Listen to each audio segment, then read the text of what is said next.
عدو مبين.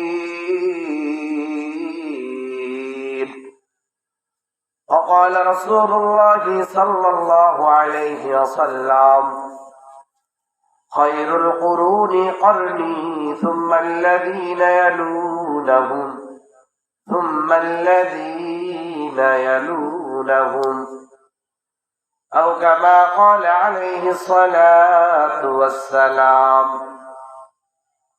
درشد پڑھ شکلے اللهم صل على محمد وعلى آل محمد كما صليت على إبراهيم وعلى آل إبراهيم إنك حميد مجيد. اللهم بارك على محمد وعلى آل محمد كما باركت على إبراهيم وعلى آل إبراهيم إنك حميد مجيد. दरूफ शानी no तेरे कदरों को दरिया कर दिया, दरूफ शानी नो तेरे कदरों को दरिया कर दिया, दिल को रोशन कर दिया, को बीना कर दिया. बलगल उला बिकमालिही حسنت جميع خصاله, توحید کی امانت سینوں میں ہے ہمارا, آسان ہی میٹھا নাম ও নিশা है हमारा. আলহামদুলিল্লাহ, মোল্লাপাড়া, মধ্যপাড়া ও পশ্চিম পাড়া জামে মসজিদের উদ্যোগে 33তম বার্ষিক ওয়াজ ও দোয়ার মাহফিল. সর্বপ্রথম এই মাহফিলের সম্মানিত সভাপতি সাহেব ও দূর দূরান্ত থেকে আগত আল্লাহ পাকের আশিকিন জাকিরিন উলামায়ে কেরাম হযরত ও আমার সামনে বসা আমার বাবা বয়সী, বড় ভাই বয়সী, আমার শ্রদ্ধেয় ভাই ও আমার হৃদয়ের স্পন্দন আমার যুবক ভাইয়েরা ও পর্দার আড়ালে অবস্থানরত আমার সম্মানিতা মা ও বোনেরা, সকলে আল্লাহ তাআলার কাছে এই মাহফিল পেয়ে শুকরিয়া জ্ঞাপন করি. সকলে বলি আলহামদুলিল্লাহ.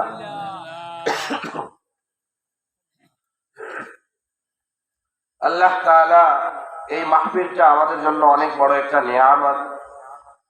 আসলে যেই জিনিসটা বাকি থাকে, যেই জিনিসটার ফল একটু পরে পাওয়া যায়, এই জিনিসটাতে আমরা গুরুত্ব কম দেই, এই জিনিসটাতে আমরা গুরুত্ব কম দেই. আজকে দেখেন কত বড় একটা মাহফিল, কত দূর দূরান্ত থেকে উলামায়ে কেরাম আসছেন, মাহফিলে লোকজন তেমন নেই.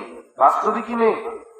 মাহফিলে কি বাস্তবিক লোক নেই? না, আছে, অনেক আছে. আমি দেখে আসলাম অনেক লোক. মসজিদে নামাজ পড়লো প্রায় 4 কাতারের মতো লোক. অন্তত নামাজি গুলো আসেনি. যারা নামাজ পড়েছেন 5 ওয়াক্ত তারাও আসেন নাই, আর দোকান পাটে তো ঘুরতেছেন. আর আলহামদুলিল্লাহ বাসার মধ্যে তো কুটুম শাখায় গিয়ে মা বোনেরা ব্যস্ত. এজন্য যারা আসছেন তারা ঠকেন নাই, যারা আসছেন তারা ঠকেন নাই. নবীজি বলেন, قال رسول الله صلى الله عليه وسلم لا يقعد قوم يذكرون الله إلا فحبتهم الملائكة وغشيتهم الرحمة ونزلت عليهم السكينة وذكرهم الله في معصية عنده আও কামা ক্বালা আলাইহিস সালাতু ওয়াস সালাম। নবীজি বলেন, আল্লাহ তাআলা মায়ার নবীর মাধ্যমে জানায় দেন, ও নবী আমার, আপনি আপনার উম্মতদেরকে বলে দেন, আপনার সমস্ত সাহাবীদেরকে আপনি বলে দেন, আপনার সমস্ত উম্মতদেরকে আপনি বলে দেন, দুনিয়ার মধ্যে আমি আল্লাহ বহু জায়গা তৈরি করেছি, সৃষ্টি করেছি, বহু স্থান আমি আল্লাহ তাআলা সৃষ্টি করেছি।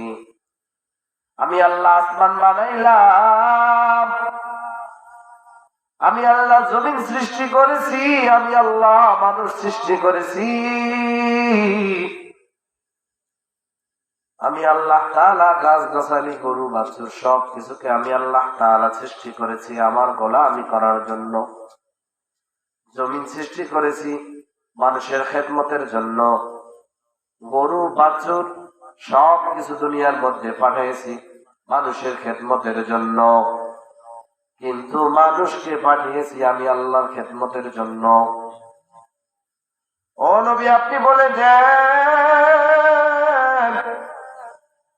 দুনিয়ার মধ্যে ওই জায়গা, ওই স্থান সবচাইতে দামি স্থান, ওই মজলিস সবচাইতে দামি মজলিস, যেখানে কোরআন ও হাদিসের কথা বলা হয়, দ্বীনের কথা বলা হয়, আপনার জীবনী বলা হয়, আবার কোরআনের আলোচনা করা হয়, এমন জায়গা আমি আল্লাহ তাআলার কাছে সবচাইতে দামি।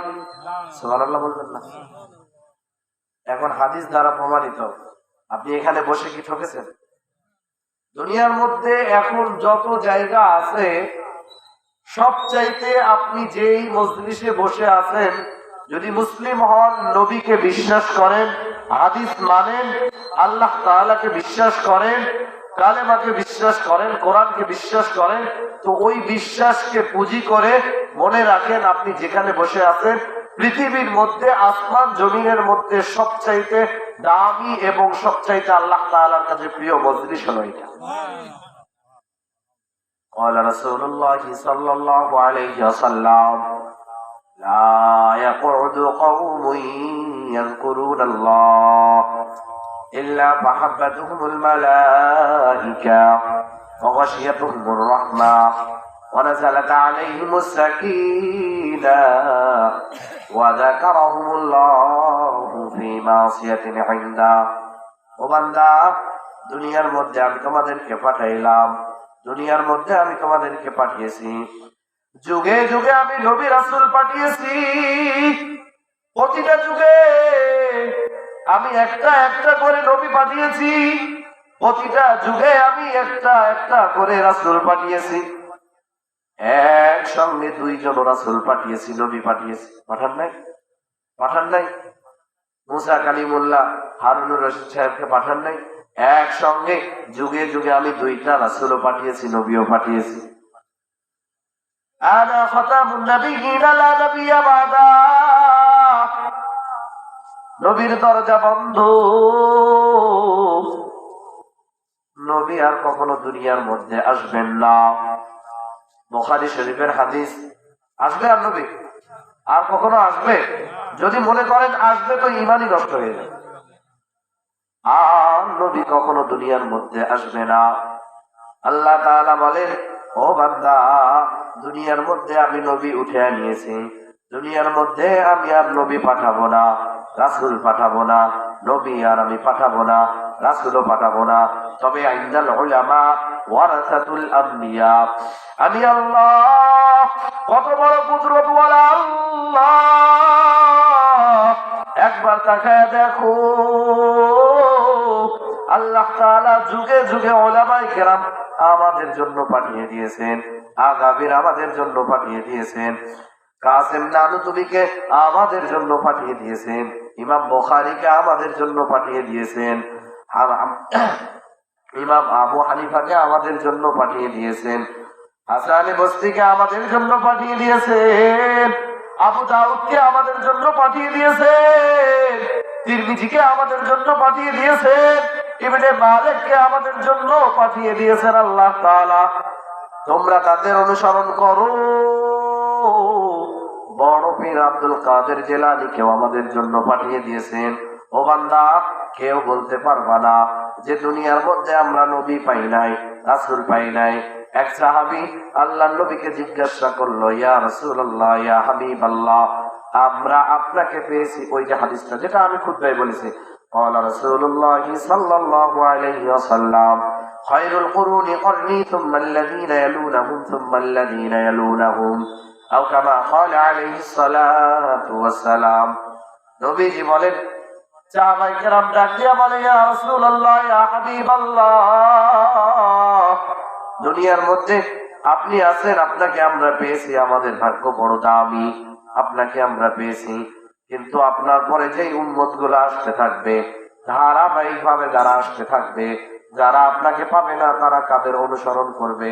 নবী করিম সাল্লাল্লাহু আলাইহি ওয়াসাল্লাম বলেন, খায়রুল কুরুনি করনি সুম্মাল্লাযীনা ইয়ালুনাহুম সুম্মাল্লাযীনা ইয়ালুনাহুম। যারা আমি আল্লাহকে পাবে না, যারা আমি রাসূলকে পাবে না, আল্লাহ তাআলা যে নবী পাঠিয়েছে, যারা আল্লাহ তাআলার প্রেরিত নবীকে পাবে না, আল্লাহ তাআলার পাঠানো রাসূলকে যারা পাবে না, তারা যেন আলেম ওলামার খেদমত করে, আলেম ওলামাদের যেন ইজ্জত করে, ওলামায়ে কেরামদের যেন ইজ্জত করে। কারণ খায়রুল কুরুনি করনি সুম্মাল্লাযীনা ইয়ালুনাহুম সুম্মাল্লাযীনা ইয়ালুনাহুম।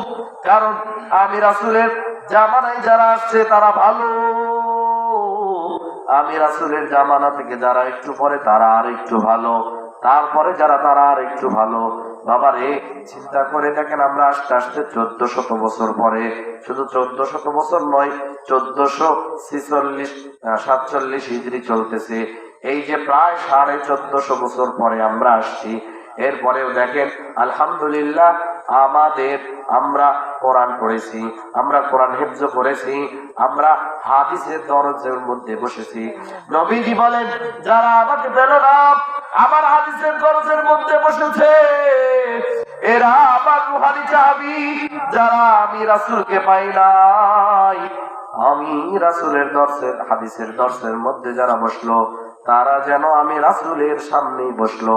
যারা আমি রাসূলের হাদিসটা শ্রবণ করলো তাদের থেকে, উলামায়ে কেরামের থেকে, তারা যেন আমি রাসূলের থেকে শ্রবণ করলো। যে একজন আলেমকে খাওয়ালো, সে যেন একজন আমি রাসূলকে খাওয়ালো। যে একজন আলেমের সঙ্গে মুসাফা করলো, সে যেন আমি আল্লাহ রাসূলের সঙ্গে মুসাফা করলো। কত বড় কপাল আমাদের, ভাগ্য কত বড়। রাসূল পাই নাই, কিন্তু উলামায়ে কেরাম তো পেয়েছি না ভাই, বলেন পাইছি না? আজকে যে মাহফিল হচ্ছে, এই যে মাহফিলে প্রধান মেহমান আরো উলামায়ে কেরাম আসবেন, সকলে আলহামদুলিল্লাহ উলামায়ে কেরাম দোয়া নিবেন, পারবেন না? দোয়া নিবেন। চরমনায় যান, উজানিতে যান, সেখানে গিয়ে দোয়া দেন। বড় বড় আল্লাহওয়ালাদের সোহবতে যান, আল্লাহওয়ালারা আপনাকে সোহবত দিবে। ডক্টর, হোমিও ডাক্তারের চিকিৎসা এক। আপনার জ্বর হয়েছে, হোমিও ডাক্তারের কাছে যাবেন, দেখবেন আপনাকে ওই পাউডারের ওষুধ দিবে। আপনার জ্বর হয়েছে, এলোপ্যাথি ডাক্তারের কাছে যাবেন, ফাল দিবে। আপনার জ্বর হয়েছে, কাঁচামো ডাক্তারের কাছে যাবেন, আপনাকে গাছগাছড়ার ওষুধ দিবে। আপনার জ্বর হয়েছে, কবিরাজের কাছে যাবেন, আপনাকে তাবিজ পরায় দিবে। আপনার জ্বর হয়েছে, মসজিদের ইমামের কাছে যাবে, আপনাকে পানিতে ফু দিয়া দিবে। কিন্তু বাবারে দেখেন কত রকমের ঔষধ। গাছামো ডক্টরের কাছে, গাছামো মানে গাছের ওষুধ, হোমিওর কাছে হোমিও ওষুধ, এলোপ্যাথির কাছে এলোপ্যাথি ওষুধ, এরপরে ইমাম সাহেবের কাছে দোয়া পড়ে ফুঙের ওষুধ। ওষুধ যত আলাদা হোক, কিন্তু অসুস্থতা হচ্ছে এক। অসুখ যতই আলাদা হোক, অসুস্থতা এক না। বলেন, ওষুধ গাছের, ওষুধ হোমিও, ওষুধ এলোপ্যাথি, ওষুধ ইমাম সাহেবের ফু, ওষুধ উলামায়ে কেরামের ফু, উলামায়ে কেরামের সোহবতে যাওয়া। কিন্তু ওষুধ যতই আলাদা হোক, কিন্তু অসুস্থতা এক।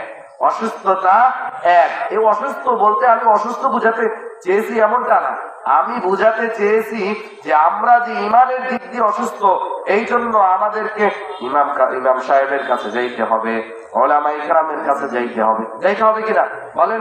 যাইতে হবে না? না অনেক ইবাদত করে ফেলছেন? আপনি কি অনেক ইবাদত করে ফেলছেন? হযরতে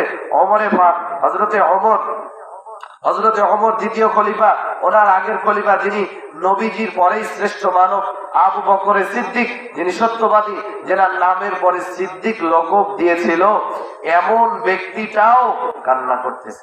কান্না করে নাই? কান্না করে নাই? হযরতে আবু বকর সিদ্দিক একদিন রাতে মসজিদের মধ্যে কান্না করতেছে। মসজিদের পাশে নবীজির হুজরাখানা, নবীজি হুজরাখানায় আছে, দেখেন হযরতে আবু বকর কান্না করতেছে। নবীজি ডাক দিয়া বলে, আবু বকর তুমি কেন কান্না করতেছো? আবু বকর ডাক দিয়া বলে, ইয়া রাসূলুল্লাহ, ইয়া হাবিবাল্লাহ, আমি কান্না করতেছি এই জন্য যে আল্লাহ রাসূল আপনি জানেন আমি কাপড়ের ব্যবসা করি। হঠাৎ করে আজকে আমার কাপড়ের দোকানের মধ্যে একজন আসছে, একজন আম্মাজান মহিলা আসছে, বহুত আগে আমার থেকে একটা কাপড় নিয়ে আনিছিল, আজকে ওই কাপড়টা আমাকে ফেরত দেওয়ার জন্য আসলো। আমি তাকে ডাক দিয়া বললাম, আম্মাজান আপনি তো কাপড় নিয়েছিলেন 1-1.5 মাস আগে, 1-1.5 মাস পরে কেন আপনি কাপড়টা ফিরিয়ে দিতে আসলেন? ওই মহিলা ডাক দিয়া বলে, রে আবু বকর এত কথা আমি বলতে পারবো না, আমি তোমার কাপড়টা ফিরিয়ে দিলাম কারণ তোমার কাপড় আমার পছন্দ হয় নাই, তোমার কাপড়টা আমার পছন্দ হয় নাই। তো আবু বকর সিদ্দিক ডাক দিয়া বলে, আম্মা জান আপনি তো পছন্দ করে কিনেছিলেন, এখন কেন পছন্দ হচ্ছে না? ওই মহিলা ডাক দিয়া বলে, আগে পছন্দ হয়েছিল, এখন পছন্দ হয় নাই। এইভাবে সে আমাকে কাপড় দিয়ে আমার থেকে টাকাটা ফেরত নিয়ে চলে গেল। নবীজি ডাক দিয়া বলেন, তো কি বলতে চাচ্ছ? আবু বকর ডাক দিয়া বলে, ইয়া রাসূলুল্লাহ, ইয়া হাবিবাল্লাহ, আল্লাহ তাআলা দুনিয়ার মধ্যে আমাদেরকে জান্নাতি ঘোষণা করেছেন। আল্লাহ তাআলা বলেছেন আবু বকর জান্নাতি, ওমর জান্নাতি, ওসমান জান্নাতি, আলী জান্নাতি, এইভাবে 10 জন ব্যক্তিকে আল্লাহ তাআলা দুনিয়ার মধ্যে জান্নাত ঘোষণা করলেন। আল্লাহ তাআলা দুনিয়ার মধ্যে জান্নাত ঘোষণা করেছেন। ওই কিয়ামতের দিন ভয়াবহ অবস্থা যেদিন শুরু হয়ে যাবে, আমি আবু বকর যেদিন কিয়ামতের দিন জান্নাতের দিকে যাব, আল্লাহ তাআলা যদি আমাকে ডাক দিয়া বলে, রে আবু বকর আমি তোমাকে দুনিয়ার মধ্যে জান্নাতের সার্টিফিকেট দিয়েছিলাম, বলো আমার জন্য কি নিয়ে আসছো? আমি আবু বকর যদি বলি, আল্লাহ আমি আপনার জন্য নামাজ পড়েছি, আমি আপনার রেজামন্দি হাসিল করার জন্য রোজা রেখেছি, যাকাত দিয়েছি, হজ করেছি, ফিতরা দিয়েছি, রমাদানের রোজা রেখেছি, ইলম অন্বেষণ করেছি, রাসূলকে বিশ্বাস করেছি, জিহাদ করেছি, পিতা মাতার খেদমত করেছি, এতিমদেরকে জুলুম করি নাই, এতিমদের সম্পদকে হেফাজত করেছি, গরিব দুঃখীকে ভালোবেসেছি। আল্লাহ তাআলা যদি সেদিন আমাকে ডাক দিয়া বলে, রে আবু বকর তুমি যে আমল করেছো তোমার আমলটা আমার পছন্দ হয় নাই, এই জন্য তোমার আমল তুমি ফিরিয়া লও, আমার জান্নাতটা আমাকে তুমি ফিরিয়া দাও। আবু বকর চোখের পানি ছেড়ে কাঁদে। আবু বকর কান্না করে বলে, ইয়া রাসূলুল্লাহ, ইয়া হাবিবাল্লাহ, সেদিন আমার কি অবস্থা হবে? কিয়ামতের দিন যেদিন আমাকে পাকড়াও করা হবে, কিয়ামতের দিন যেদিন আমাকে ধরা হবে, আমার জন্য যদি আমি আবু বকরের হাতে যদি জাহান্নামের শিকল লেগে যায়, সেদিন আমার কি হবে? এই চিন্তা করে আমি কান্না করতেছি। ইয়া রাসূলুল্লাহ, ইয়া হাবিবাল্লাহ। বাবারে দেখেন কত বড় সাহাবী, রাসূল জিনার উপর সন্তুষ্ট, আল্লাহ তাআলা নবীজির উপর সন্তুষ্ট, নবীজি আবু বকরের উপর সন্তুষ্ট। এত বড় একটা মানব, এত ইবাদত করার পরেও, রাত জেগে ইবাদত করার পরেও আল্লাহ তাআলাকে ভুলে নাই। আল্লাহ তাআলার জন্য কত ভয় করেছে, জাহান্নামের কত ভয়। আর আমরা একটু ইবাদত করে আমরা মনে করি আমি তো দুনিয়ার সব। বুখারী শরীফের মধ্যে হাদিস উল্লেখ আছে, বুখারী শরীফের মধ্যে ঘটনাটা পাওয়া যায়। এক আল্লাহর বান্দি, অনেক বুজুর্গ বান্দি, অনেক বুজুর্গ বান্দি আল্লাহর বান্দি জীবনে এত ইবাদত করেছেন, এত ইবাদত করেছেন, দানগুলো করেছেন, সদকা দিয়েছেন, ফিতরা দিয়েছেন, রোজা রেখেছেন, সব কিছু আল্লাহর বান্দি করেছেন, সব করেছেন। একদিন একটা বিড়াল ছানাকে আল্লাহর বান্দি বিনা কারণে বেঁধে রাখলো। বিড়াল ছানাকে বিনা কারণে বেঁধে রাখার সঙ্গে সঙ্গে বিড়াল ছানাটা ঢুকে ঢুকে মারা গেল। সঙ্গে সঙ্গে আল্লাহ তাআলার গায়বী আওয়াজ, নবীজি ফেরেশতাদের নবীজি সাহাবায়ে কেরামদেরকে ডাক দিয়া বলে, ও আমার বন্ধুরা, ও আমার সাহাবায়ে কেরাম, এই যে বান্দি যে এই যে খারাপ কাজটা করলো, এই যে বিড়ালটাকে বেঁধে রেখে তাকে মেরে ফেললো, এই জন্য আল্লাহ তাআলা তার জন্য তার সমস্ত আমল মুহাম্মাদুর রাসূলুল্লাহ। ওই যে বাবা বুখারীর যে ঘটনাটা বলতেছিলাম, এর প্রেক্ষাপটে আরেক আল্লাহর বান্দি সারাটা জীবন ব্যভিচারী করেছে, সারাটা জীবন জিনাহ করেছে, জিন্দেগিতে ভালো কোনো কাজ করে না। আল্লাহর বান্দি সারাটা জীবন জিনাহের কাজ করেছে, সারাটা জীবন আল্লাহর বান্দি খারাপ কাজ করে করে নিজের জীবনটাকে কয়লা বানায় দিল। আল্লাহর বান্দি একদিন রাস্তা দিয়ে চলতেছিল, হঠাৎ করে দেখে রাস্তার কূপের পাশে একটা কুকুর পিপাসায় জিহ্বা বের করে, জিহ্বা দিয়ে টপ টপ করে পানি পড়তেছে, এত পিপাসা। ওই আল্লাহর বান্দি জিনাহকারিনী মহিলা, ব্যভিচারী মহিলা, কুকুরের ওই যে তৃষ্ণা দেখে নিজের মোজাটাকে গ্লাস বানায়া, নিজের পরনের ওড়নাটাকে দড়ি বানায়া মোজার মধ্যে সুন্দর করে বেঁধে দিয়ে কূপের মধ্যে থেকে পানি উঠাইছে। ওই পানি পান করাইলেন কুকুরকে। আল্লাহ তাআলার সঙ্গে সঙ্গে আওয়াজ, নবীজি বলেন, ও সাহাবায়ে কেরাম, ওই যে নারীটা সারাটা জীবন ব্যভিচার কাজ করেছে, আজকে একটা ক্ষুধার্ত কুকুরকে পানি পান করার কারণে আল্লাহ তাআলা তার পূর্বের সমস্ত গুনাহ মাফ করিয়া আল্লাহ তাআলা তাকে জান্নাতের মেহমান বানায় দিয়েছে। সুবহানাল্লাহ। আল্লাহ চাইলে করতে পারে, পাই কিনা? নামাজি আমি একটু আলোচনাটা জান্নাত জাহান্নামের দিকে নিয়ে যাই, মৃত্যুর দিকে নিয়ে যাই, কারণ যেটা প্রয়োজন এটাই বলি। আমাদের সবচেয়ে এখন বেশি প্রয়োজন আমলের।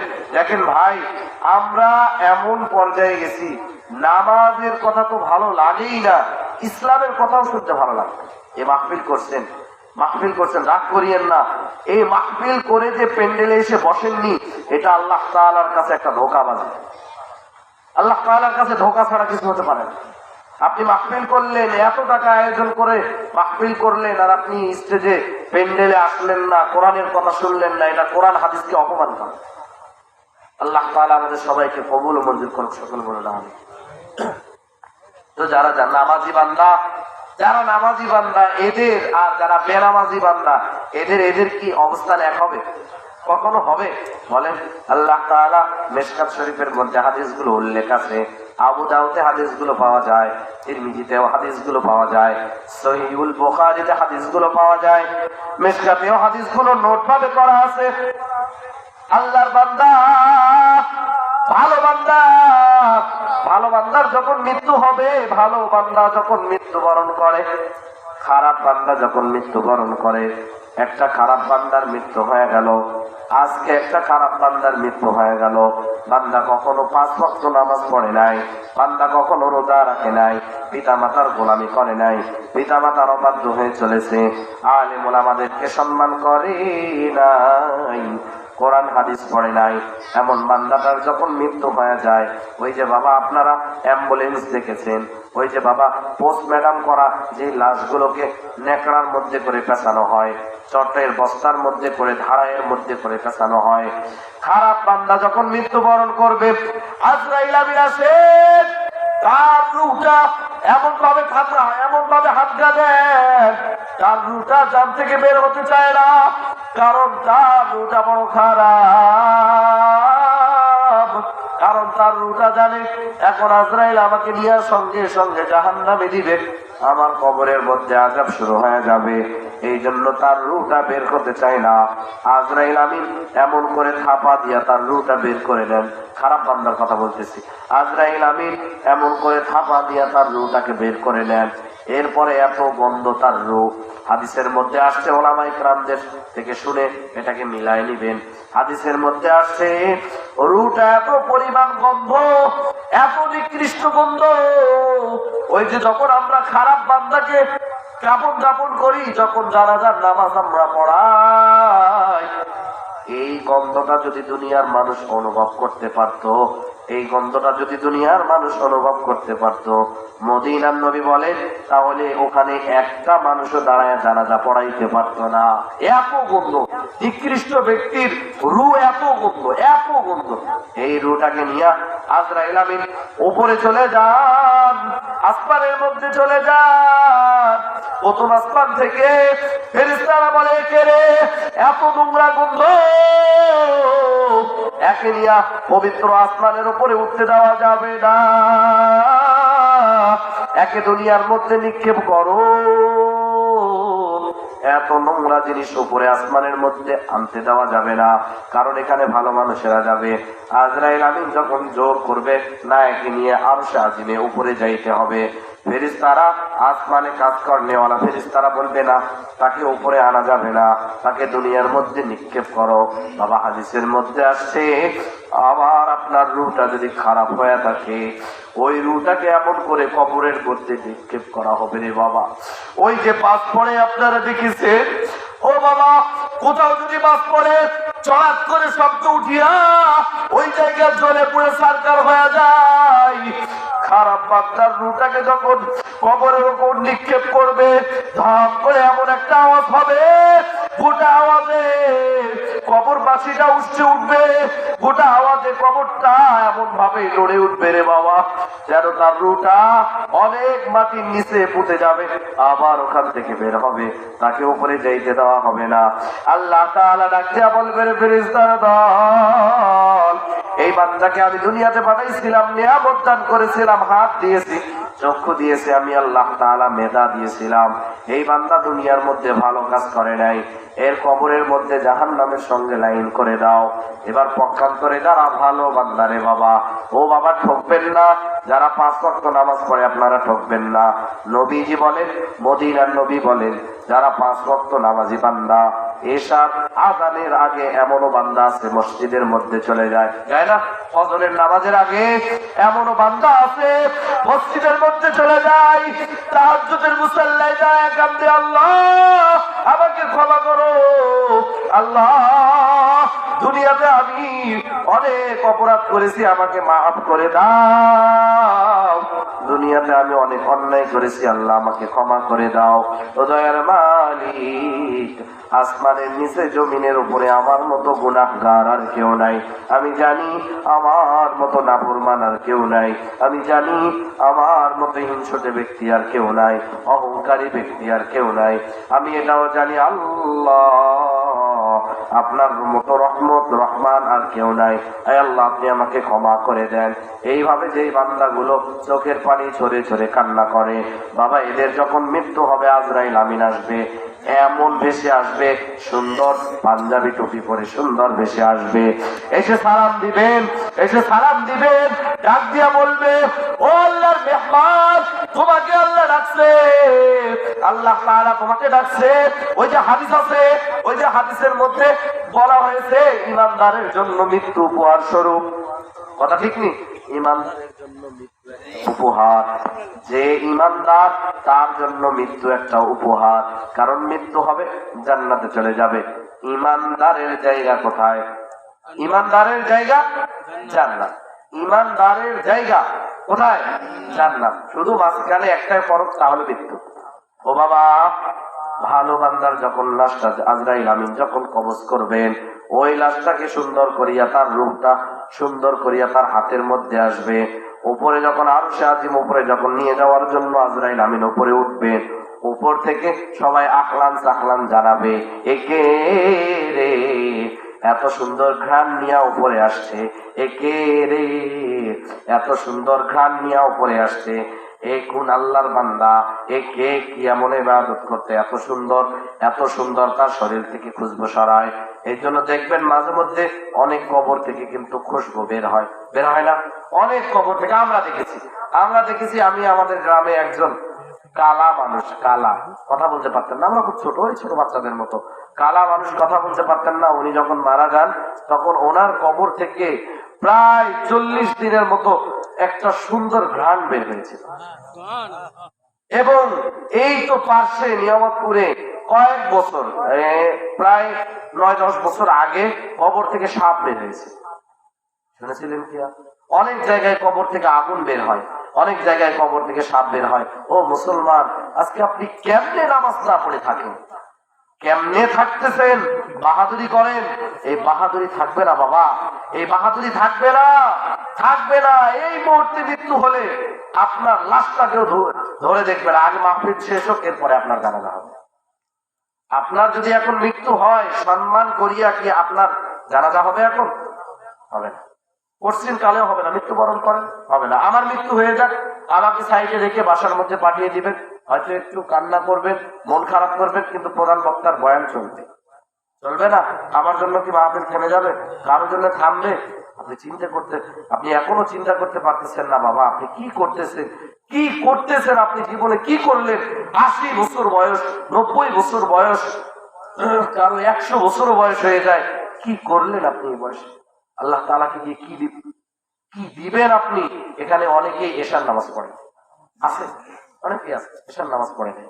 এখন যদি আপনার মৃত্যু হয়ে যায়, আল্লাহ তাআলা যদি বলে, ও বান্দা কি নিয়ে আসছো আমার জন্য, দাও। বান্দা অন্য কিছু চাই নাই, বর্তমান কি নিয়ে আসছো দাও, এশার নামাজটা আমাকে দাও। দিতে পারবেন? যারা পড়েন নাই দিতে পারবেন না। কিসের জমিদারি ভাই, কিসের বাহাদুরি? কিচ্ছু থাকবে না। আল্লাহ তাআলার কাছে চান, ইয়া আইয়ুহান নাস আনতুমুল ফুকারাউ ইলাল্লাহ ওয়াল্লাহু হুয়াল গনিয়্যুল হামিদ।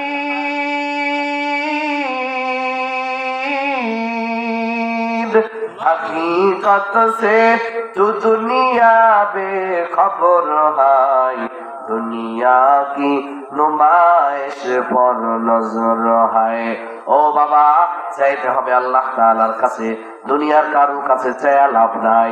চেয়ারম্যানের কাছে চান, চেয়ারম্যানের কাছে চাবে, চেয়ারম্যান বলবে আমি সামনে আগে ইলেকশনে যাই, জিতি, এরপর তোমাকে দিব। এমপিও বলবে আমি জিতি, আমি আগে নির্বাচনের মধ্যে জয়ী হই, বিজয়ী লাভ করি, এরপর তোমাদের রাস্তা দিব। দুনিয়ার মধ্যে যার কাছেই চান, কেউ আপনাকে রাস্তা দেখাবে না। আল্লাহ তাআলা বলেন, ওয়াল্লাযীনা জাহাদু ফীনা লানাহদিয়ান্নাহুম সুবুলানা। ও বান্দা, আমি আল্লাহ তাআলার রাস্তার দিকে আসো, আমি আল্লাহ তাআলা বহু রাস্তা বের করে দিব। আমি আল্লাহ তাআলা, ও বান্দা, আমি আল্লাহ তাআলা শেষ আসমানে এসে ডাকি, বান্দা তাহাজ্জুদের সময় এসে ডাকি, বান্দা ওঠো, বান্দা তুমি ওঠো নাই। আমি আল্লাহ তাআলা এশার সময় ডাকলাম, বান্দা তুমি আসো নাই। ফজরে ডাকলাম, বান্দা তুমি আসো নাই। জোহরের সময় ডাকলাম, বান্দা তুমি আসো নাই। আসরের সময় ডাকলাম, বান্দা ওঠো, বান্দা নামাজ পড়তে আসো, কাজ কাম রাখো। বান্দা আমি মাগরিবে ডাকলাম, তুমি মাগরিবেও আসলা না। বান্দা আমি এই যে তোমাকে ডাকতেছি, তুমি আমার ডাকের মধ্যে সাড়া দাও না রে বাবা। আমার দেওয়া মাছ, আমার দেওয়া গাছের ফলায় আল্লাহ, আমার দেওয়া সূর্যের আলো, চাঁদের আলো সবকিছু ভোগ করে বান্দা তুমি আমার দিকে আসো না রে বান্দা। ভালো বান্দা যারা, তাদের মর্যাদা আমি আল্লাহ তাআলা দিব, যারা খারাপ বান্দা তাদেরকেও আমি আল্লাহ তাআলা নিজে বদিলত দিব। কারণ আমি আল্লাহ তাআলা বড় রহমান, আমি আল্লাহ তাআলা ভালোর মালিক, আমি আল্লাহ মন্দের মালিক, আমি আল্লাহ দয়াবান, আমি আল্লাহ। আমি আল্লাহর একটা নাম খালেক, আমি আল্লাহ তাআলা পর্দার উপর, আমি আল্লাহ তাআলা গুনাহের উপর পর্দা ডালনেওয়ালা। ও ও বাবা, একবার তাকায় দেখো বান্দা, তুমি একবারও উজানির ময়দানে যাইতে পারো না, কিন্তু কত পাগল এক বছর উজানির ময়দান ছাড়ে না। বান্দা তুমি দেখো, তুমি একবারও চরমনায়ের ময়দানে যাইতে পারো না। ও বান্দা দেখো, এমনও পাগল আছে এক বছরও চরমনায়ের ময়দান ছাড়তে পারে না। বান্দা তুমি দেখো, কোটি কোটি টাকা যদি দেওয়া হয়, এমনও বান্দা আছে রে বাবা এক ওয়াক্ত নামাজও কাজা করবে না। এমনও বান্দা আছে একটা রোজা পর্যন্ত কাজা করবে না। জীবন দিয়া দিবা ইমান কিন্তু দিবে না। জীবন দিতে রাজি, ইমান দিতে রাজি নাই। আছে না এমন বান্দা? জীবন দিয়া দিবে, ইমান দিতে রাজি নাই। ভারতবর্ষের মধ্যে যখন আন্দোলন হয়, কাসেম নানুতুবির আগে যখন আন্দোলনটা হয়, 40 জন শিষ্য আলেম যারা আন্দোলনের মধ্যে জড়িত ছিল। ইস্ট ইন্ডিয়া কোম্পানি একটা ছিল যারা মুসলমানদের শত্রু। মোবাইল ফোনের মধ্যে সার্চ দিবেন, ইস্ট ইন্ডিয়া কোম্পানির কাজ ছিল, এরা অনেক বড় একটা আরবি লাইব্রেরিকে পোড়ায় ফেলে দিয়েছিল। এদের কাজ ছিল মানুষদেরকে বিধর্মী বানানো, এদের কাজ ছিল কোরআন শরীফ পড়ানো, এদের কাজ ছিল হাফিজদেরকে হত্যা করা। ওই যে 40 জন বড় বড় সাহেব, 40 জনকে গরম তেলের মধ্যে বিশাল একটা কড়াই গরম তেল টকবক করতেছে, 40 জন ব্যক্তিকে এনে ডাক দিয়ে বলে, ও ওলামায়ে কেরাম, শুধু বলো তুমি এই আন্দোলনের মধ্যে জড়িত না, তোমাকে ছেড়ে দেওয়া হবে। আর যদি বলো তুমি এই আন্দোলনের মধ্যে জড়িত, তাহলে তোমাকে তেলের মধ্যে নিক্ষেপ করা হবে।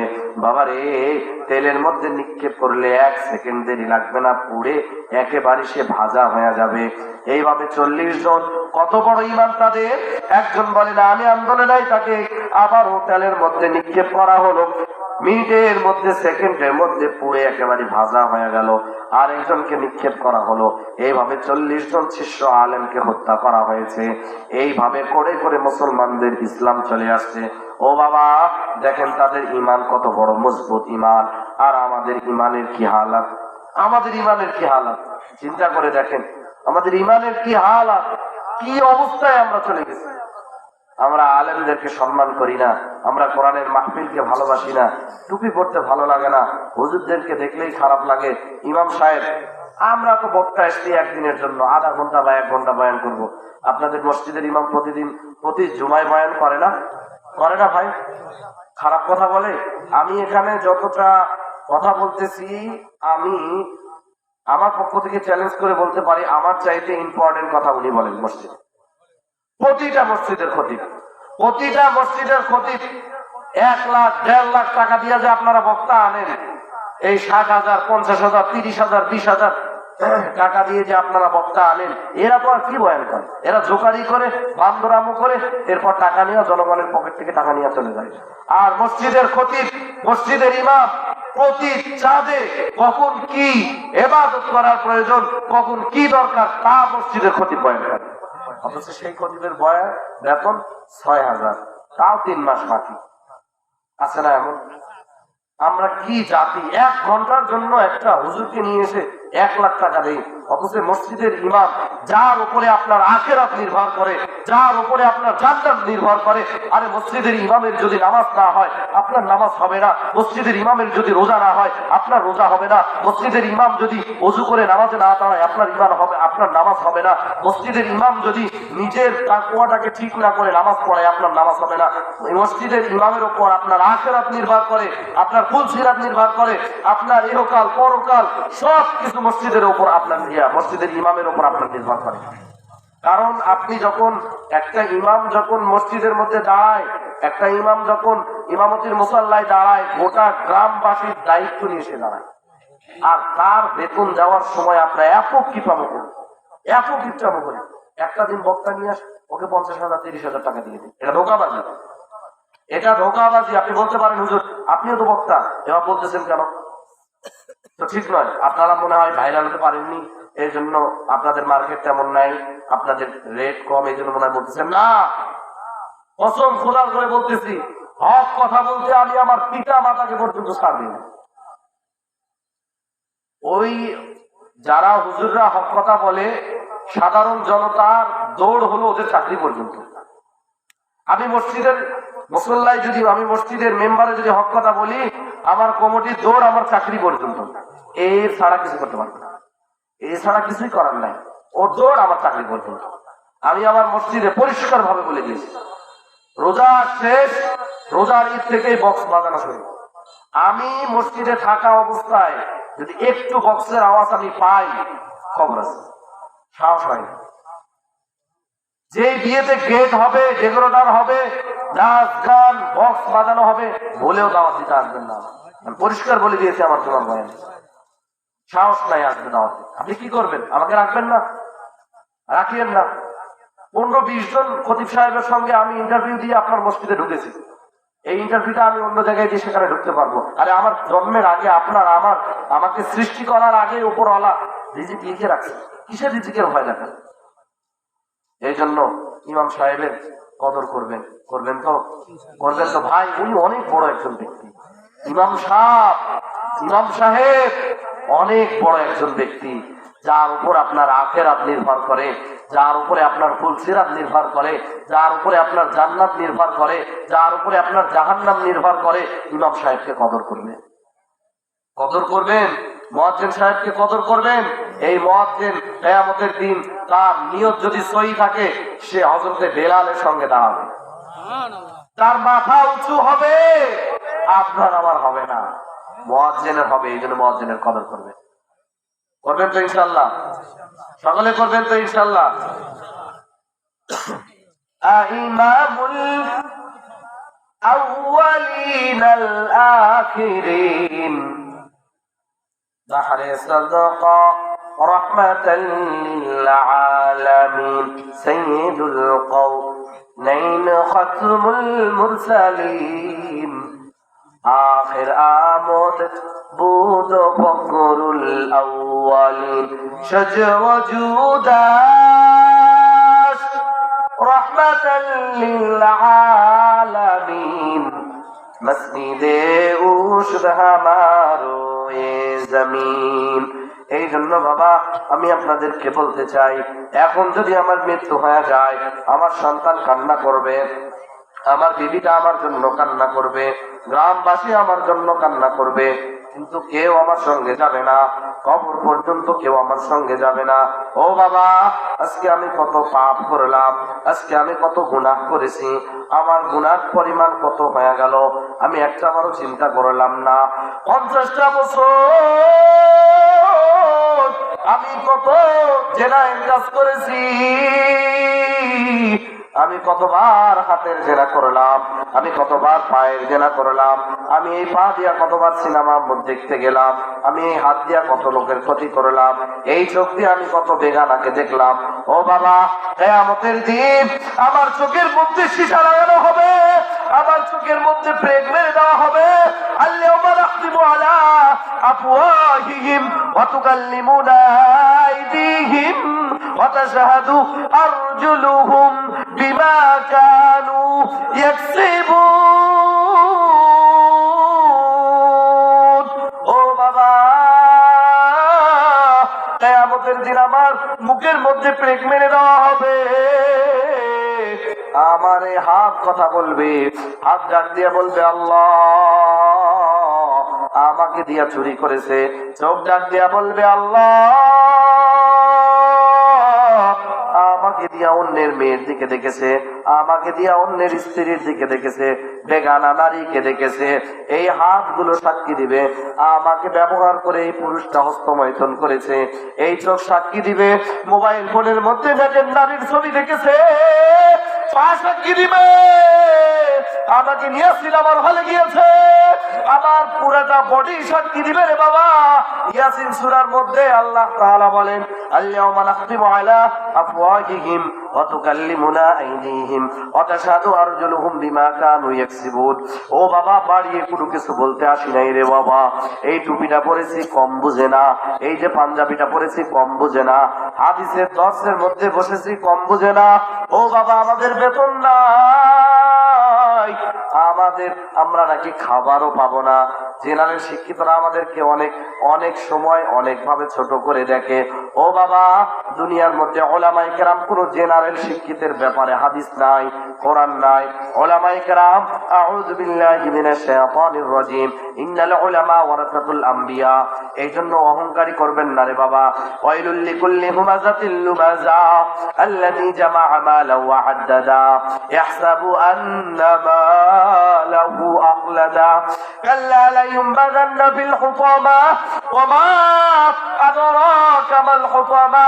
ওই যে হুতামা নামক একটা জাহান্নাম আছে, আপনারা শুনছেননি? ওই যে হুতামা নামক একটা জাহান্নাম আছে। আল্লাহ তাআলার নবী বলে, যারা বড় ধনী, দুনিয়ার মধ্যে যাদেরকে আল্লাহ তাআলা ধন দিয়েছিল, ওই যে ফেরাউন, ওই যে নমরুদ, ওই যে কারুন, ওই যে হামান সাত্তার, এরা ধনের লোভে আল্লাহ তাআলাকে অস্বীকার করে, আল্লাহ তাআলাকে অস্বীকার করে বসেছিল। এরা বলে, আমার সম্পত্তি আমাকে বাঁচিয়ে দিবে, আমার সম্পত্তি আমার ফুলসিরাত পার করে দিবে, আমার সম্পত্তি আমাকে কবর থেকে বাঁচিয়ে দিবে, জাহান্নাম থেকে বাঁচিয়ে দিবে। আল্লাহ বলেন, কাল্লা, কখনোই না। লায়ুনবাযান্না ফিল হুতামা, মালের গরম দেখাবেন না, আপনার জন্য হুতামা নামক জাহান্নামটা অপেক্ষা করে। এই জন্য বাবা সওবতে যান, সওবতে যান, ও বাবা সওবতে যান, একটা উলামায়ে কেরামের সওবতে চলে যান। ইমাম সাহেব রে গিয়া বলে, ও ইমাম সাহেব, ও হুজুর, আপনি দিনের ভিতর 10 মিনিট হলেও আমাকে কোরআনটা একটু শিখিয়ে দেন। কাল কিয়ামতের ময়দানে যখন আমাকে জিজ্ঞাসা করা হবে, ও বান্দা, তোমাকে আমি দুনিয়ার মধ্যে পাঠিয়েছি, চক্ষু দান করেছি, জবান দান করেছি, বলো তুমি আমার জন্য কি করেছো? সেদিন যদি আমি কোরআনটা না পড়তে পারি, আমি যদি কোরআনের আমল না করতে পারি, সেদিন আমার কি অবস্থা হবে? অনেক মুসলমান কোরআন পড়তে পারে না, ভালো কথা মনে হয়েছে, অনেক মুসলমান কোরআন পড়তে পারে না। যদি সন্তান বাবাকে আব্বু না বলে ড্যাডি বলে, কি খুশি! আমেরিকার ভাষায় কথা কয়, ইসরায়েলের ভাষায় কথা কয়। যদি সন্তান আম্মু না বলে মাম্মি বলে, ওরে! নরেন্দ্র মোদীর ভাষায় কথা কয়, আমেরিকার ভাষায় কথা বলে, অথচ এই সন্তানটা 10 বছর 20 বছর বয়স হয়ে যায়, কোরআন পড়তে জানে। মনে রাখবেন, কষ্ট দেওয়ার জন্য বলতেছি না, যে মুসলমান বলে আমি কোরআন পড়তে পারি না, তার জন্য এর চাইতে নির্লজ্জ, হতভাগা আর এর চাইতে নিম্নমানের কথা হতে পারে না। মুসলমান যে কোরআন পড়তে পারে না, এর চাইতে হতভাগা কেউ হতে পারে না, কেউ না। আপনি মুসলমানের ঘরে জন্ম নিয়েছেন, আপনার কানের মধ্যে আজান দেওয়া হয় নাই? জন্মের পরে আজান দেওয়া হয় নাই? আজানের মধ্যে কি বলা হয়? আল্লাহু আকবার, আল্লাহু আকবার, আল্লাহ বড়, আল্লাহ বড়।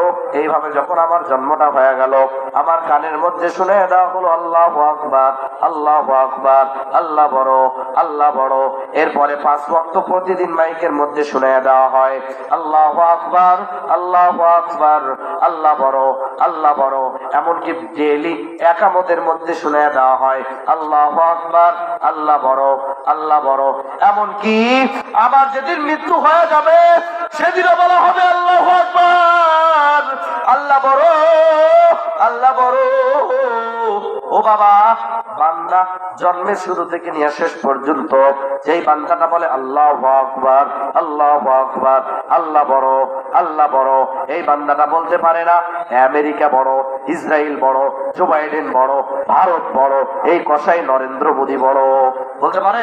মুসলমান কখনো বলতে পারে? আরে আজকে মুসলমান নির্যাতিত হইতেছে। গোটা দুনিয়ার মধ্যে তাকায় দেখেন, ইহুদিরা কেমন ভাবে তাদের ধর্মকে বিস্তার করতেছে, মুসলমানদেরকে মসজিদের মধ্যে বাধা দেওয়া হচ্ছে। আরে নেতা, কিসের নেতা? বাংলাদেশের সরকার সহ যতগুলো সংসদের মধ্যে বসে আছে, সব মুসলমান। সংসদে বসে থাকার পরেও যেই দেশের মধ্যে নামাজের সময় কারেন্ট চলে যায়, যেই দেশে তারাবির সময় কারেন্ট চলে যায়, যেই দেশে ঈদের নামাজের সময় কারেন্ট চলে যায়, যেই দেশে ইফতারের সময় কারেন্ট চলে যায়, যেই দেশে আজানের সময় কারেন্ট চলে যায়, কসম করে বলতেছি, ওগুলো একটাও মানুষ বসে নাই। সব পাটপার আর চাঁদাবাজ, সব ধোঁকাবাজ গুলো বসে আছে ওখানে। আমি রাষ্ট্রীয় বিরোধী কথা বলি, ভুল বুঝবেন না। কি দরকার আমার রাষ্ট্রীয় বিরোধী কথা বলা? কোরআনে কি রাষ্ট্রীয় চালানোর কথা নেই? যারা মূর্খ তারা বলবে নেই, MA পাস, ডক্টর করছে, অনেক ডিগ্রি নিছে, কিন্তু কোরআন সম্পর্কে জানে না। আরে মিয়া, সূরা ফাতিহার তরজমা করেন, সব পেয়ে যাবেন। কোরআন দিয়া যদি কেউ রাষ্ট্র চালায়, এর চাইতে আর বড় চালা হতে পারে না। যেই দেশের সরকার সহ সব মুসলিম, সেই দেশে কেন আজানের সময় কারেন্ট থাকবে? আজানের সময় কেন কারেন্ট থাকবে না? বাধ্যতামূলক কারেন্ট রাখা রাখবে, বাধ্যতামূলক থাকতে হবে। আজানের সময় হয় কারেন্ট থাকবে, তারাবির সময় হয় কারেন্ট থাকবে। আবার সুন্দর করে বলে ধর্ম যার যার, উৎসব সবার। কত সুন্দর করে বলে ধর্ম যার, উৎসব সবার। কুরবানির সময় কথা আর বলে না এই সমস্ত পাতি নেতা, এই যেগুলো গ্রামেও এক ফোঁটাও দাম নেই, এরাই স্লোগান দেয় ধর্ম যার। এর দ্বারাই সাধারণ মানুষের, সাধারণ জনগণের কোনো উপকার নেই। সব উপকার হলো যারা এই চেয়ারম্যান মেম্বারদের পা ছেটে বেড়ায়, এই সমস্ত পাতি নেতাগুলো। এরা বলে ধর্ম যার যার, উৎসব সবার। তো কুরবানির সময় বলো ধর্ম যার যার, উৎসব সবার। আসো, গরুর মাংস খাও, গরুর গোস্ত খাও, খাও, সবার উৎসব। আমিও যাবো, আমিও দুর্গা পূজায় যাবো, তুমিও আসো কুরবানির মধ্যে। আজকে মুসলমান দুর্গা পূজায় যায়, হিন্দুর পূজায় যায়, কত কালচারে যায়, অথচ জীবনে দেখাতে পারবেন একজন হিন্দু লোক ঈদের নামাজ পড়তে আসছে? দেখান, আমি বয়ান শেষ করে দিব। বলতে পারবেন জুমার নামাজে আসছিল? আপনি কেন যান? আপনি কেন যান? জাতি ভাই মনে করেন? কিসের জাতি ভাই? হিন্দু হচ্ছে মুসলমানের শত্রু, বিধর্মী মুসলমানের শত্রু। এরা যুগে যুগে মুসলমানদেরকে অত্যাচার করেছে, এরা যুগে যুগে মুসলমানদের বিরোধিতা করেছে। আপনি তাকায় দেখেন ফিলিস্তিন কি করেছে। আরে মুসলমানদের কাবলা, মুসলমানদের কাবলা, যেখানে আল্লাহর রাসূল, যেখানে 2 রাকাত নামাজ পড়েছিল, যেখানে সব ইমাম, সব ফেরেশতা, সবার ইমাম হয়েছিল আল্লাহর রাসূল, সেই মসজিদে এখন ইহুদিরা যখন হুকুম দিবে তখন মুসলমান নামাজ পড়বে। আপনি এখানে মোল্লাপাড়া বসে আছেন, আপনি দেশের খবর, দুনিয়ার খবর কিছুই জানেন না। চিন্তা করে দেখেন দুনিয়া গেছে কোথায়। আর আপনি ব্যবসা করেন এই হিন্দুর সঙ্গে, আপনি ব্যবসা করেন এই ইহুদির সঙ্গে। আমি কোন ধর্মকে ছোট করে দেখতেছি না, তারা আমাদের ধর্মকে ছোট করে দেখে। কুরবানি আসলে কি স্ট্যাটাস শুরু হয়ে যায়, ওরে আমাগো আব্বারে, আম্মারে কাইটে আলাইলো রে, মাইরা ফেলাইলো রে, মাইরা ফেলাইলো রে। আমাদের আব্বা, পিতা মাতার, গরু যদি মা হয়ে থাকে তার জন্য দরদ সন্তানের থাকবেই, থাকবে না ভাই? গরু যদি সত্যি মা হয়ে থাকে, সন্তানের জন্য, মায়ের জন্য সন্তানের দরদ থাকবে। আবার ওই গরুর চামড়া দিয়ে ব্যাগ তৈরি করা হয়, ওটা ব্যবহার করা যায়, জুতা ব্যবহার করা যাবে। কোন ধর্মকে ছোট করা আমার উদ্দেশ্য নাই। আমি শুধু বলতেছি যে যেই দেশে 99% মুসলমান, আমাদের দেশে 80% মুসলমান, এই দেশে কেন মসজিদে নামাজের সময় কারেন্ট যাবে? এগুলো প্রতিবাদ জানানো দরকার। মানুষ নামাজ পড়ে, কারেন্ট চলে যায়। আল্লাহ তাআলা আমাদের সবাইকে হেফাজত করুন, সকলে বলুন আমিন। এই জন্য আমি জাহান্নাম আর জান্নাতের দিকে বয়ানটা টানতে চেয়েছি। ভাই দেখেন, আপনি আজকে কি করতেছেন? সব করতেছেন, শুধু নামাজের যান না। যা যায় চেয়ারে বসে সারাটা দিন। আমার মুসল্লি কিছু আছে, সারাটা দিন বাগানে কাজ করে, বুড়ো পড়ে গেছে, বুড়ো, ও 90 বছর বয়স হবে, লাঠি মাল্লার উঠতে পারবে না, বুড়ো হয়ে গেছে, সারাটা দিন বাগানে থাকে, আর মসজিদে যে চেয়ারে নামাজ পড়ে। এগুলো তো অন্যামি, ধোকাবাজ, বের করে দেওয়া লাগবে। যুবক বয়সের ইবাদত কবুল হবে, এই বুড়ানি বয়সে নয়।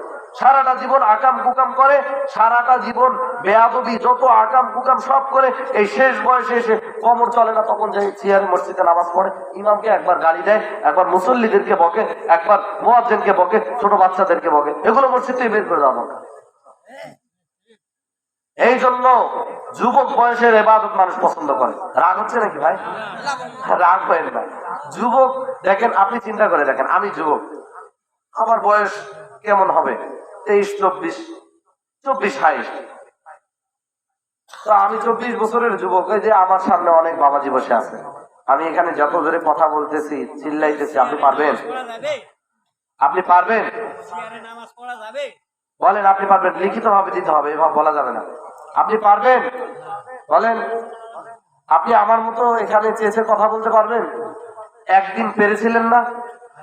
বহু আগে, এখন থেকে 10 বছর বা 20 বছর আগে পেরেছিলেন, কারণ তখন আপনি যুবক ছিলেন। আমিও একদিন পারবো না। এই জন্য ভাই, একটা যুবক বান্দা যখন কাজ করে, তার মালিক তার কাজ দেখে খুশি হয়ে তাকে বেশি বেতন দেয়। একটা বৃদ্ধ লোককে কেউ কাজে নিবে? এই জন্য যুবক কামলার যেমন মালিকের কাছে দাম, যুবক বান্দার ইবাদত তেমন মালিকের কাছে দাম। সুবহানাল্লাহ বলেন, আরো জোরে বলেন সুবহানাল্লাহ। বুঝাতে পারছি তো ভাই?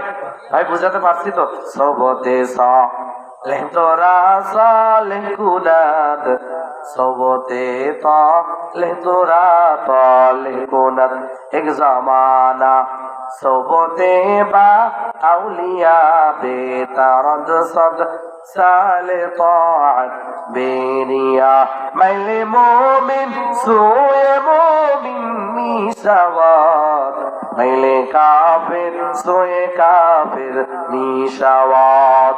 কোন বান্দা যদি যাররা পরিমাণ একটা ভালো কাজ করে থাকে, একটা যদি ভালো কাজ করে থাকে, আল্লাহ তাআলা তার ফজিলত অবশ্যই দিবেন।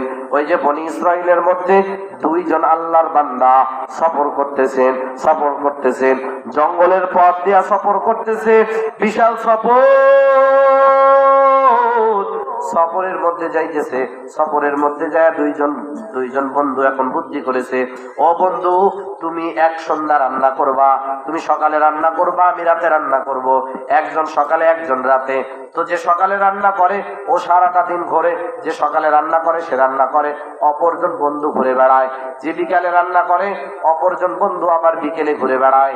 যে সকালে রান্না করতেছে সে রান্না করতেছে, তার বন্ধু দেখতেছে, সে একটা পা একটা হাত, সে হাতটা যখন চুলার জালটা একটু থেমে যায়, চুলার জালটা একটু বন্ধ হয়ে যাওয়ার মতো হয়ে যায়, হাতটা ঢুকায়া চুলার মধ্যে নাড়া দেয়, একটা পশম পড়ে না।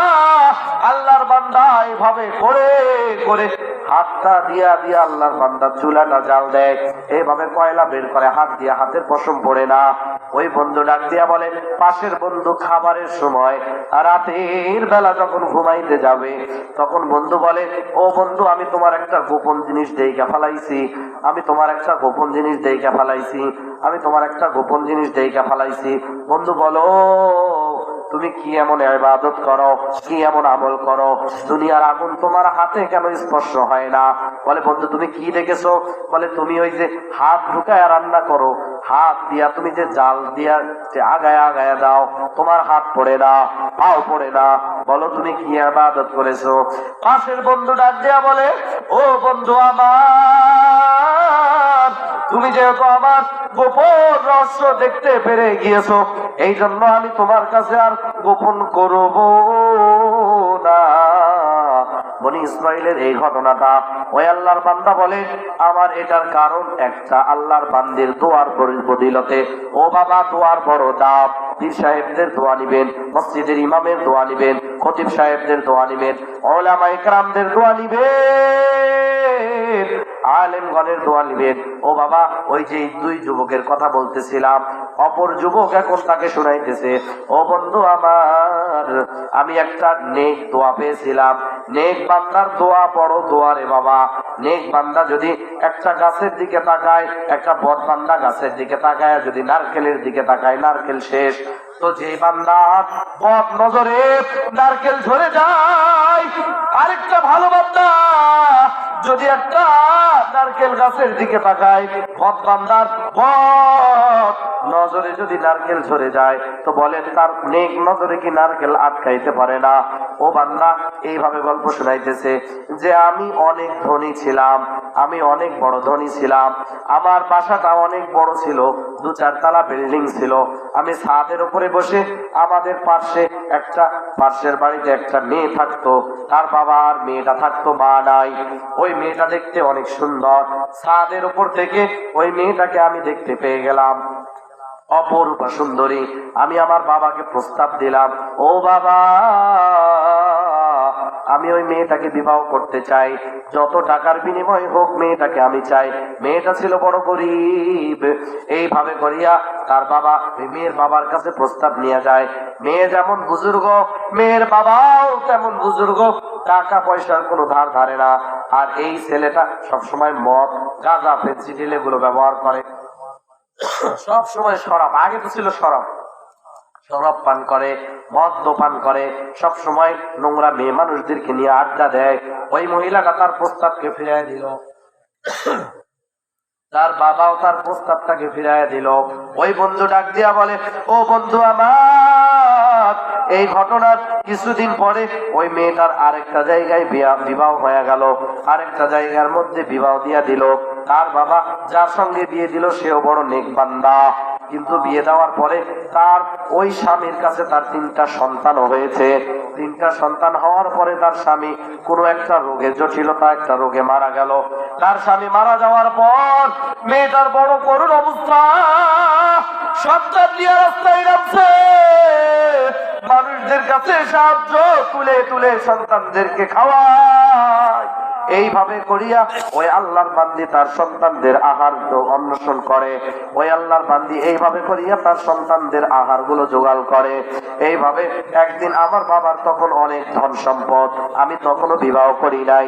আমার বাবা আমাকে বলল, রে বাবা, আমার বয়স হয়ে গিয়েছে, তুমি অমুক নগরীর মধ্যে যাও, সেখানে যাও, সেখানে গিয়া তার এলাকার মধ্যে টাকা পয়সা গুলো দান করে দাও।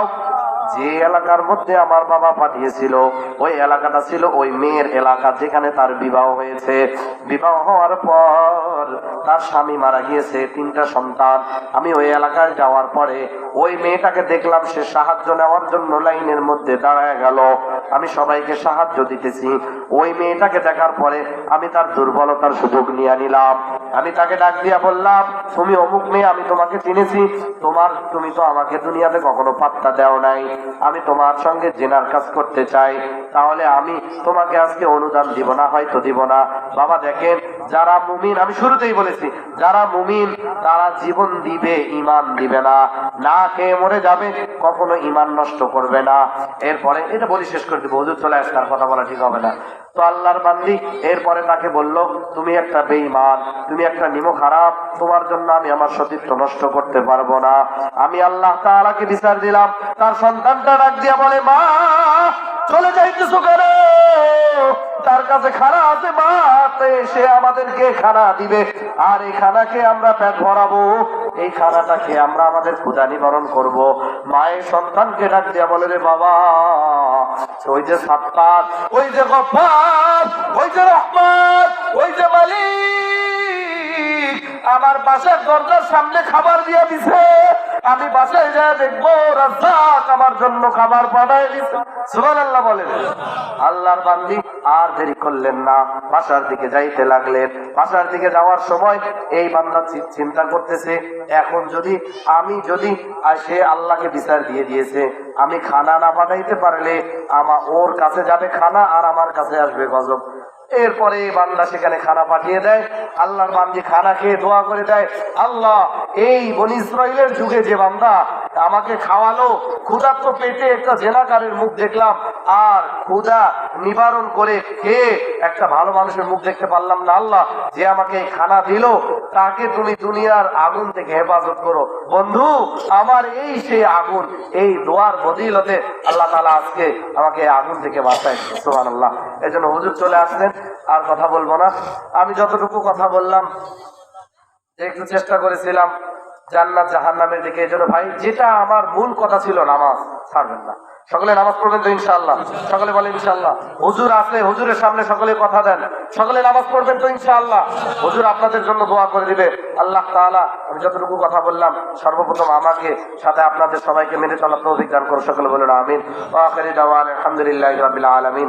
সকলে আমার সালামের জবাব দিবেন। আসসালামু আলাইকুম ওয়া রাহমাতুল্লাহি।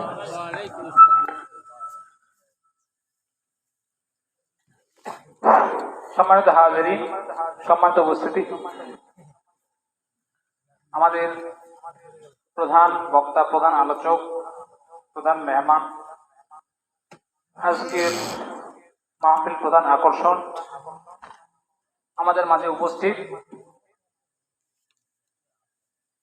সম্মানিত এলাকাবাসী, সম্মানিত গ্রামবাসী, আমরা যে যেখানে আসি, রাস্তাঘাটে, দোকানে, বাড়িতে, সকলকে অনুরোধ জানাচ্ছি।